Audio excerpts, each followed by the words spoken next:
Okay, this is a lecture about the Second World War, but let me begin by giving you some reminders of where we're at in the class so you can go off to spring break firmly situated.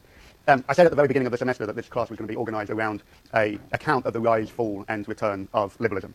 And so far in the class, we've seen how a sort of new liberal vision of the world emerged out of a critique of the ancient regime in the 18th and early 19th century. And we've also seen how in the late 19th and early 20th century, new critical voices about the liberalism that had come to predominate in the 19th century developed through a variety of economic and political crises. The last few lectures have looked at the role of the First World War and have tried to explore the degree to which it marked a decisive turn away from that type of liberalism and the ways in which it at least began a new set of priorities, placed a new set of priorities around the idea of social community over the individual and of planning over a more laissez-faire approach of the state. What I've tried to indicate was that in the 1920s and the 1930s, the state began to play a more interventionist role in securing some sense of social community. Now, the Second World War is often given a key role in that shift. It's often seen as the decisive moment of change and transition towards a new economic and political system that came to be known as social democracy. Political democracy, we know, arrived in 1918 and 1928 when everyone got the vote, but social democracy was about providing to all members of society access to new and expanded social rights, and to do so through the active management of the economy by the state in the name of delivering these social rights. Okay? And the Second World War is, as I say, the time in which many people see this shift as decisively occurring. So I'm going to start this lecture basically by asking two key questions that revolve around this idea of a transition or of a shift. The first is that one of the most intriguing things that happened in the Second World War is that the working class that had in many ways been reviled during the interwar period, reviled because they seemed to reflect the conditions, the failing conditions of the economy, of poverty and of unemployment, reviled because they would seem to have unreasonable wage demands in an era of austerity, reviled because they were thought to be beguiled by mass culture, and so on and so on. Somehow, during the Second World War, working people begin to be seen in a profoundly new way as a sort of bedrock of the nation, the very foundation of the nation. And so one key thing we have to try and explain today is how that occurs.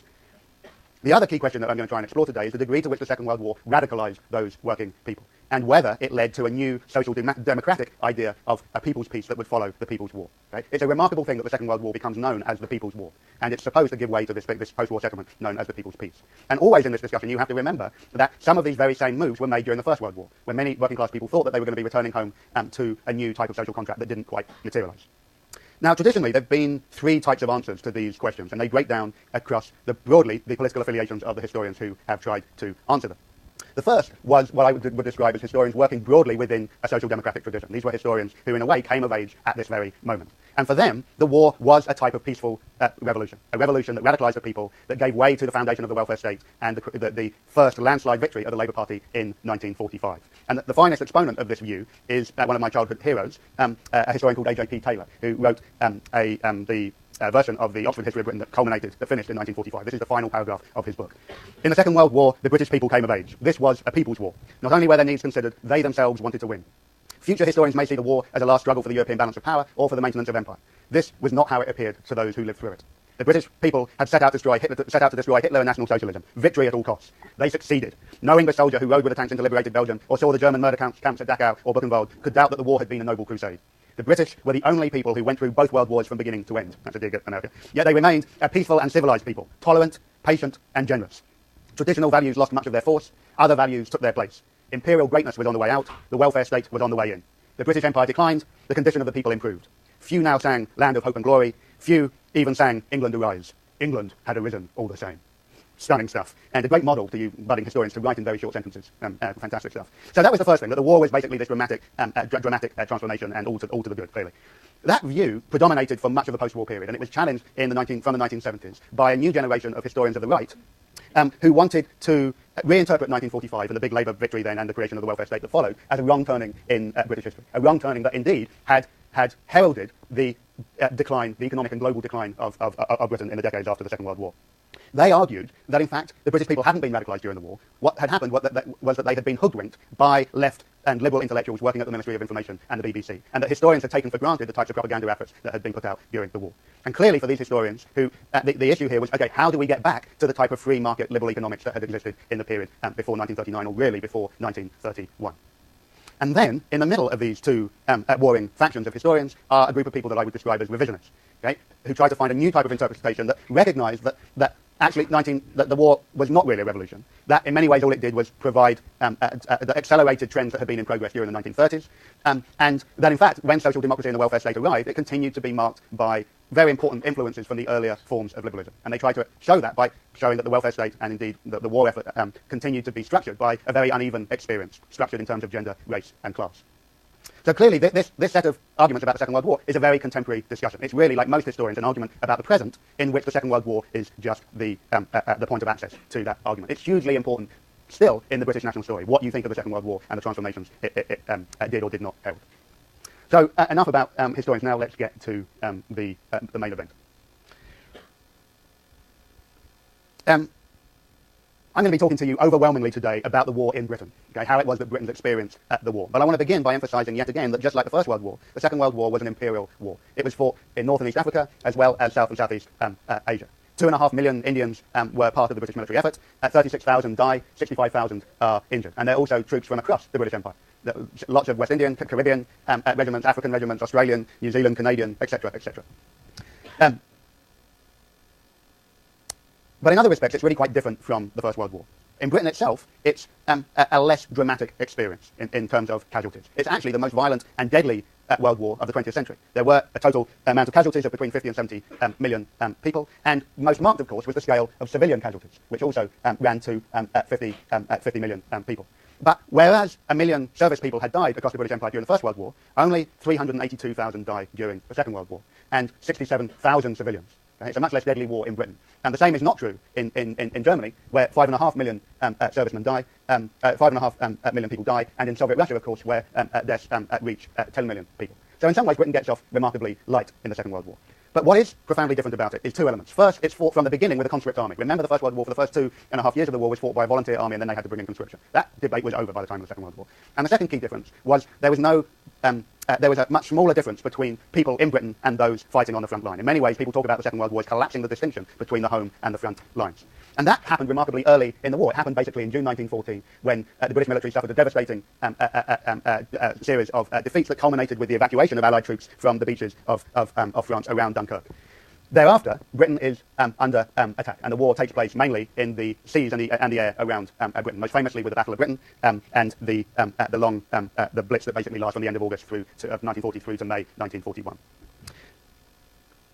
People, in other words, felt in the early stages of the war that the imminence of German invasion was very real. At the beginning of the war, for instance, 38 million gas masks had been distributed to the civilian population, and of course the Blitz made the experience of conflict very real. Cities like London and Coventry and Plymouth and Glasgow and Belfast are pounded by bombs, and there are a series of invasion scares during 1940 and 1941. Now, I talked in some ways about how in the First World War the British people were mobilised primarily through an attempt to introduce things like a voluntary rationing instead of compulsory rationing, and through the attempt to develop new forms of production through the Ministry of Munition. Again, the scale of mobilisation in Britain during the Second World War is unprecedented. It dwarfs that which had occurred in the First World War. Because it was felt if the war was going to be successful, everybody had to be involved, not just because they were potentially under attack, but because it would require all the resources of the country to resist defeat and invasion. And so to an unprecedented extent, the government was interested in the attitudes of ordinary Britons and sought to influence those attitudes in new types of ways. A Ministry of Information was created immediately after the outbreak of war, and the BBC was put into full service, really, as an outpost of that Ministry of Information. They also began to use new techniques of opinion polling and social surveys to try and discover what it was that people were thinking, so that they could tailor this propaganda effort more effectively. So mass observation is hired to do investigations into people's morale and their responses to different government campaigns. The British Institute of Public Opinion starts to be hired by the government to do research. And the Wartime Social Survey in 1940 does a whole series of different investigations. By 1943, it has 55 full-time staff, all of whom were women, travelling around the nation to do surveys on specific issues, whether it was about quality and accessibility of food, the nature of clothing, health campaigns, etc., etc. So in other words, what I'm trying to say here is that the Second World War really does mobilise the British people and create a new type of relationship between them and their government. Part of that mobilisation was about locking in a particular script of the war. This script of the war that the Second World War was a people's war, and that the work of the government was an expression of that popular sentiment. And this really gets consolidated very early in the war, and certainly by the time of the great disaster of Dunkirk that you see, an image from which you see behind me. Dunkirk was a total disaster. The Germans basically captured 1 million Allied soldiers, and there were 60,000 casualties. But 500,000 Allied troops were evacuated from the beaches of France, and And they were saved not just by a flotilla of naval vessels, and there were destroyers and personnel ships sent out, but in the mythology that was quickly established thereafter by a flotilla of small ships. That people with small boats across the southern and eastern coast of England went en masse to go and pick up soldiers off the beach and bring them home. So this military disaster was very quickly turned into what the British do best, which is a story of glorious failure. Rather like Scott's trips at the Antarctic, rather like every World Cup campaign that the English soccer team has been in since 1966. The ordinary people stepped in to make good the errors of incompetent military commanders. And at that point, they began to be seen as active in the defense of liberty and democracy. Now remember that much of the criticism of the working classes and ordinary people in the 1930s was that they were passive consumers of mass culture, that they weren't sufficiently civically engaged. This was a moment of decisive change. And at the center of this, the building of this new mythology were left liberal intellectuals who had been, in some ways, the critics of those very same working classes in the 1930s. People like George Orwell and J.B. Priestley, who both broadcast out of the BBC during the early years of the war. And they used their broadcast after Dunkirk to argue that Britain was experiencing what Orwell called an English revolution. That this new sense of active engagement in the war effort shouldn't just be about the defense of the nation. It should be about the construction of a new vision of the post-war nation. That the fight wasn't just for the war, it was a fight to build a people's peace. A people's peace which wasn't just about liberty and democracy, but also about the construction of new standards of social justice and of social equality, even. What they wanted was to argue that Britain should never return back to the conditions of poverty and unemployment that had been so rife in the 1930s. And that emphasis became an important part of the rhetoric of the People's War that began to be structured around this idea that all people had to suffer equally, that everybody had to be equally engaged in the war effort. And so these two phrases that I'm going to come back to again and again today, the idea of equality of sacrifice, that everybody must give up something and share in the suffering, and the other idea is the idea of fair shares, that everybody through rationing would get their own fair share. These ideas of an active, engaged citizenry defending the nation and doing so on equal terms became put out in a whole series of war propaganda films by the Ministry of Information. And I'm going to play you a clip now from The Heart of Britain in 1941, directed by Humphrey Jennings. Humphrey Jennings was one of the founders of mass observation, okay, and a key figure in the emergence of the documentary film movement in the 1930s. So the key thing that you want to get there, apart from the genius of the film, which is just, I think, still amazing, is that the heart of Britain is now the working people of the industrial north. And in that film, you see ordinary people contributing, making the war effort. It's their culture, their way of life that is being defended, and their skills and industry that is making Britain survive the war effort. And that's a really remarkable transformation. Central to that idea of popular mobilization, I'm suggesting, is this idea of equality of sacrifice, that everybody had to share in their struggles, and that the distribution of resources and of suffering would be evenly distributed, that there were going to be no distinctions of class in the conduct of war.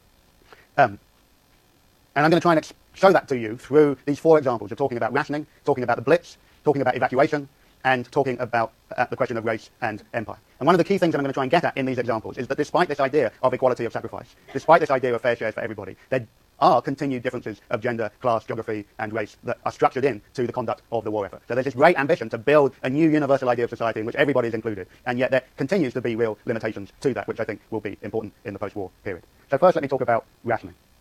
So rationing is immediately introduced, like conscription, at the outbreak of the war. Again, very different from the First World War. And from 1940, the Ministry of Food is run by Lord Woolton, who was a northern businessman and a peer who supported the Conservative Party. It's very significant that Woolton, a supporter of the Conservative Party, a peer, a lord, developed this idea that rationing was going to be based around the idea of fair shares for everybody. That the point of rationing was to make sure that Britain's limited food supplies, remember, it's totally dependent upon food imports at this point, the war in the Atlantic to try and stop the food arriving in Britain was intense, that this limited food supply was going to be distributed evenly across the population. Even the royal family, it was frequently reminded the British people, had their ration cards, although no one saw the king actually down at the store getting his ration card ticked off for his pound of sugar. Rations were universally set. That is to say, everybody had the same allowance of foods, and everybody had to deal with the new challenges of things like powdered egg, of spam, and worst of all, American bacon. There were special exceptions to the universal ration. There were special categories of people. Pregnant mothers is a good example of that. Heavy industrial workers is a good example of that. And children that were each given their own allowance of rationing to take account of their own unique nutritional needs. And just as in the Second World War, just as in the First World War, women are really at the forefront of the management of the food problem. It's women who have the complex task of trying to manage the rationing allowance for the whole family and of making